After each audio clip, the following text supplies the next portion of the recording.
നിങ്ങൾ കാണാത്ത ചില സൈന്യങ്ങളെ ഇറക്കുകയും സത്യനിഷേധികളെ അവൻ ശിക്ഷിക്കുകയും ചെയ്തു. അതത്രേ സത്യനിഷേധികൾക്കുള്ള പ്രതിഫലം. പിന്നീട് അതിനുശേഷം താൻ ഉദ്ദേശിക്കുന്നവരുടെ പശ്ചാത്താപം അള്ളാഹു സ്വീകരിക്കുന്നതാണ്. അള്ളാഹു ഏറെ പൊറുക്കുന്നവനും കരുണാനിധിയുമാകുന്നു. സത്യവിശ്വാസികളെ, ബഹുദൈവ വിശ്വാസികൾ അശുദ്ധർ തന്നെയാകുന്നു. അതിനാൽ അവർ ഈ കൊല്ലത്തിനു ശേഷം മസ്ജിദുൽ ഹറാമിനെ സമീപിക്കരുത്. അവരുടെ അഭാവത്താൽ ദാരിദ്ര്യം നേരിടുമെന്ന് നിങ്ങൾ ഭയപ്പെടുകയാണെങ്കിൽ അള്ളാഹു അവന്റെ അനുഗ്രഹത്താൽ അവൻ ഉദ്ദേശിക്കുന്ന പക്ഷം നിങ്ങൾക്ക് ഐശ്വര്യം വരുത്തുന്നതാണ്. തീർച്ചയായും അള്ളാഹു എല്ലാം അറിയുന്നവനും യുക്തിമാനുമാണ്. വേദം നൽകപ്പെട്ടവരുടെ കൂട്ടത്തിൽ അള്ളാഹുവിലും അന്ത്യദിനത്തിലും വിശ്വസിക്കാതിരിക്കുകയും അള്ളാഹുവും അവന്റെ ദൂതനും നിഷിദ്ധമാക്കിയത് നിഷിദ്ധമായി ഗണിക്കാതിരിക്കുകയും സത്യമതത്തെ മതമായി സ്വീകരിക്കാതിരിക്കുകയും ചെയ്യുന്നവരോട് നിങ്ങൾ യുദ്ധം ചെയ്തുകൊള്ളുക. അവർ കീഴടങ്ങിക്കൊണ്ട് കയ്യോടെ കപ്പം കൊടുക്കുന്നതുവരെ. ഉസൈർ അഥവാ എസ്ര പ്രവാചകൻ ദൈവപുത്രനാണെന്ന് യഹൂദന്മാർ പറഞ്ഞു. മസിയഹ് അഥവാ മിശിഹ ദൈവപുത്രനാണെന്ന് ക്രിസ്ത്യാനികളും പറഞ്ഞു. അതവരുടെ വായ കൊണ്ടുള്ള വാക്കുമാത്രമാണ്. മുമ്പ് അവിശ്വസിച്ചവരുടെ വാക്കിനെ അവർ അനുകരിക്കുകയാകുന്നു. അള്ളാഹു അവരെ ശപിച്ചിരിക്കുന്നു. എങ്ങനെയാണവർ തെറ്റിക്കപ്പെടുന്നത്?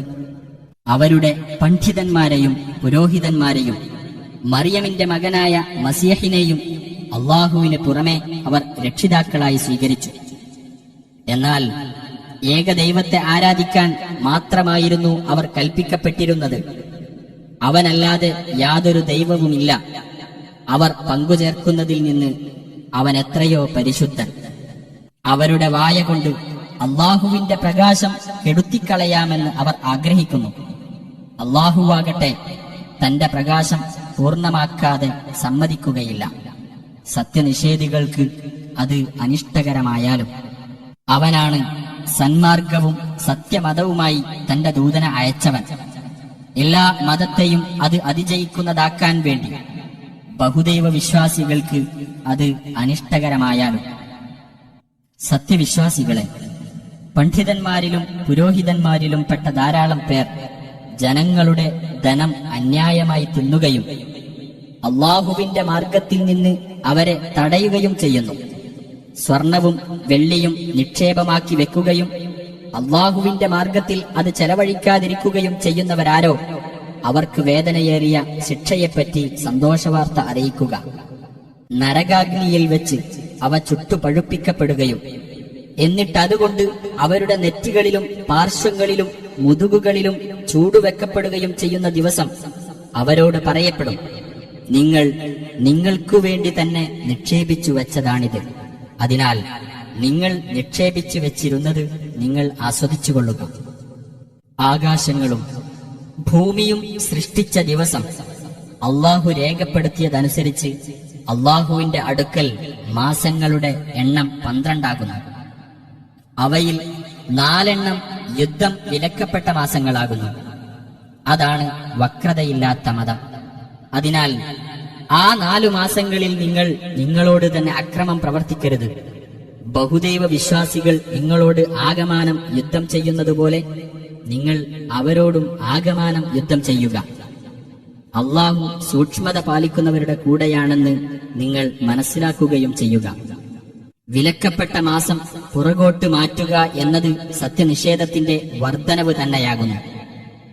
സത്യനിഷേധികൾ അതുമൂലം തെറ്റിലേക്ക് നയിക്കപ്പെടുന്നു. ഒരു കൊല്ലം അവരത് അനുവദനീയമാക്കുകയും മറ്റൊരു കൊല്ലം നിഷിദ്ധമാക്കുകയും ചെയ്യുന്നു. അള്ളാഹു നിഷിദ്ധമാക്കിയ മാസത്തിന്റെ എണ്ണമൊപ്പിക്കുവാനും എന്നിട്ട് അള്ളാഹു നിഷിദ്ധമാക്കിയത് ഏതോ അത് അനുവദനീയമാക്കുവാനും വേണ്ടിയാണ് അവരങ്ങനെ ചെയ്യുന്നത്. അവരുടെ ദുഷ്പ്രവൃത്തികൾ അവർക്ക് ഭംഗിയായി തോന്നിക്കപ്പെട്ടിരിക്കുന്നു. സത്യനിഷേധികളായ ജനങ്ങളെ അള്ളാഹു നേർവഴിയിലാക്കുകയില്ല.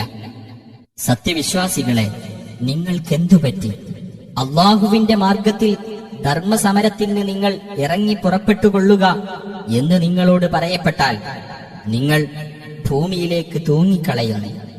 പരലോകത്തിന് പകരം ഇഹലോക ജീവിതം കൊണ്ട് നിങ്ങൾ തൃപ്തിപ്പെട്ടിരിക്കുകയാണോ?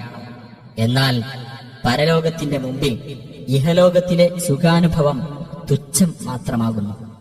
നിങ്ങൾ യുദ്ധത്തിന് ഇറങ്ങി പുറപ്പെടുന്നില്ലെങ്കിൽ അള്ളാഹു നിങ്ങൾക്ക് വേദനയേറിയ ശിക്ഷ നൽകുകയും നിങ്ങളല്ലാത്ത വല്ല ജനതയെയും അവൻ പകരം കൊണ്ടുവരികയും ചെയ്യും. അവന് ഒരു ഉപദ്രവവും ചെയ്യാൻ നിങ്ങൾക്കാവില്ല. അള്ളാഹു ഏത് കാര്യത്തിനും കഴിവുള്ളവനാകുന്നു. നിങ്ങൾ അദ്ദേഹത്തെ സഹായിക്കുന്നില്ലെങ്കിൽ സത്യനിഷേധികൾ അദ്ദേഹത്തെ പുറത്താക്കുകയും അദ്ദേഹം രണ്ടുപേരിൽ ഒരാൾ ആയിരിക്കുകയും ചെയ്ത സന്ദർഭത്തിൽ, അഥവാ അവർ രണ്ടുപേരും അഥവാ നബിയും അബൂബക്കറും ആ ഗുഹയിലായിരുന്നപ്പോൾ അള്ളാഹു അദ്ദേഹത്തെ സഹായിച്ചിട്ടുണ്ട്. അദ്ദേഹം തന്റെ കൂട്ടുകാരനോട് ദുഃഖിക്കേണ്ട, തീർച്ചയായും അള്ളാഹു നമ്മുടെ കൂടെയുണ്ട് എന്ന് പറയുന്ന സന്ദർഭം. അപ്പോൾ അള്ളാഹു തന്റെ വകയായുള്ള സമാധാനം അദ്ദേഹത്തിന് ഇറക്കിക്കൊടുക്കുകയും നിങ്ങൾ കാണാത്ത സൈന്യങ്ങളെ കൊണ്ട് അദ്ദേഹത്തിന് പിൻബലം നൽകുകയും സത്യനിഷേധികളുടെ വാക്കിനെ അവൻ അങ്ങേയറ്റം താഴ്ത്തിക്കളയുകയും ചെയ്തു. അള്ളാഹുവിന്റെ വാക്കാണ് ഏറ്റവും ഉയർന്നു നിൽക്കുന്നത്. അള്ളാഹു പ്രതാപിയും യുക്തിമാനുമാകുന്നു.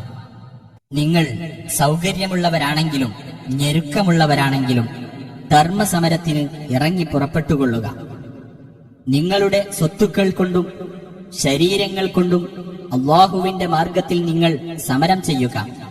അതാണ് നിങ്ങൾക്ക് ഉത്തമം, നിങ്ങൾ മനസ്സിലാക്കുന്നുണ്ടെങ്കിൽ.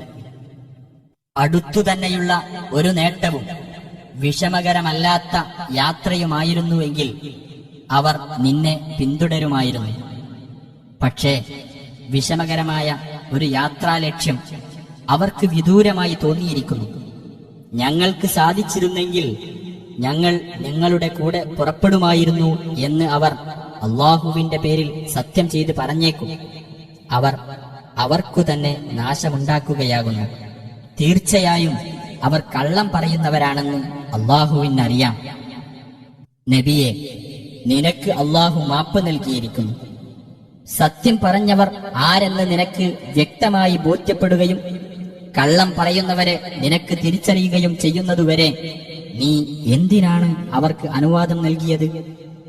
അള്ളാഹുവിലും അന്ത്യദിനത്തിലും വിശ്വസിക്കുന്നവരാരം അവർ തങ്ങളുടെ സ്വത്തുക്കൾ കൊണ്ടും ശരീരങ്ങൾ കൊണ്ടും സമരം ചെയ്യുന്നതിൽ നിന്ന് ഒഴിഞ്ഞു നിൽക്കാൻ നിന്നോട് അനുവാദം ചോദിക്കുകയില്ല. സൂക്ഷ്മത പാലിക്കുന്നവരെപ്പറ്റി അള്ളാഹു നല്ലവണ്ണം അറിയുന്നവനാണ്. അള്ളാഹുവിലും അന്ത്യദിനത്തിലും വിശ്വസിക്കാതിരിക്കുകയും മനസ്സുകളിൽ സംശയം കുടികൊള്ളുകയും ചെയ്യുന്നവർ മാത്രമാണ് നിന്നോട് അനുവാദം ചോദിക്കുന്നത്. കാരണം അവർ അവരുടെ സംശയത്തിൽ ആടിക്കളിച്ചു കൊണ്ടിരിക്കുകയാണ്. അവർ പുറപ്പെടാൻ ഉദ്ദേശിച്ചിരുന്നുവെങ്കിൽ അതിനുവേണ്ടി ഒരുക്കേണ്ടതെല്ലാം അവർ ഒരുക്കുമായിരുന്നു. പക്ഷേ അവരുടെ പുറപ്പാട് അള്ളാഹു ഇഷ്ടപ്പെടാതിരുന്നതുകൊണ്ട് അവരെ പിന്തിരിപ്പിച്ചു നിർത്തിയിരിക്കുകയാണ്. മുടങ്ങിയിരിക്കുന്നവരോടൊപ്പം നിങ്ങളും ഇരുന്നുകൊള്ളുക എന്ന് അവരോട് പറയപ്പെടുകയും ചെയ്തിരിക്കുന്നു. നിങ്ങളുടെ കൂട്ടത്തിൽ അവർ പുറപ്പെട്ടിരുന്നുവെങ്കിൽ നാശമല്ലാതെ മറ്റൊന്നും അവർ നിങ്ങൾക്ക് കൂടുതൽ നേടിത്തരുമായിരുന്നില്ല. നിങ്ങൾക്ക് കുഴപ്പം വരുത്താൻ ആഗ്രഹിച്ചുകൊണ്ട് നിങ്ങളുടെ ഇടയിലൂടെ അവർ പരക്കം പായുകയും ചെയ്യുമായിരുന്നു. നിങ്ങളുടെ കൂട്ടത്തിൽ അവർ പറയുന്നത് ചെവി കൊടുത്ത് കേൾക്കുന്ന ചിലരുണ്ട് താനും. അള്ളാഹു അക്രമികളെപ്പറ്റി നന്നായി അറിയുന്നവനാണ്. മുമ്പും അവർ കുഴപ്പമുണ്ടാക്കാൻ ആഗ്രഹിക്കുകയും നിനക്കെതിരിൽ അവർ കാര്യങ്ങൾ കുഴച്ചു മറിക്കുകയും ചെയ്തിട്ടുണ്ട്. അവസാനം അവർക്ക് ഇഷ്ടമില്ലാതിരുന്നിട്ടും സത്യം വന്നെത്തുകയും അള്ളാഹുവിന്റെ കാര്യം വിജയിക്കുകയും ചെയ്തു. എനിക്ക് യുദ്ധത്തിന് പോകാതിരിക്കാൻ സമ്മതം തരണേ, എന്നെ കുഴപ്പത്തിലാക്കരുത് എന്ന് പറയുന്ന ചില ആളുകളും അവരുടെ കൂട്ടത്തിലുണ്ട്. അറിയുക, അവർ കുഴപ്പത്തിൽ തന്നെയാണ് വീണിരിക്കുന്നത്.